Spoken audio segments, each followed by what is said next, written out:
চোখ বিক্রি করে আমি এই শহরে এসেছি। চারদিকে তাই কাউকে দেখি না। পথের মধ্যে একজন বলেছিল, কান দুটোও রেখে যাও। রেখে এলাম। এখন আমি আর ভালো মন্দ কিচ্ছু শুনি না। তবে মাঝে মাঝে খুব খারাপ লাগে এই শহরে। একজনকে বললাম, এই খারাপ লাগার কারণ কি?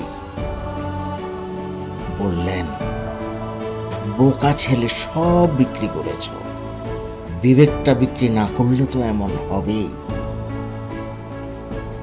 এরপর এই শহরে আমি একজন ভালো ক্রেতা খুঁজে বেড়াচ্ছি।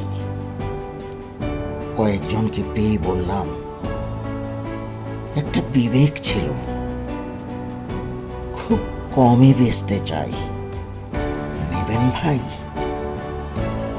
বললেন, মাথা খারাপ? আমরা মাত্রই নিজেদের বিবেক বেচে দিয়ে এলাম।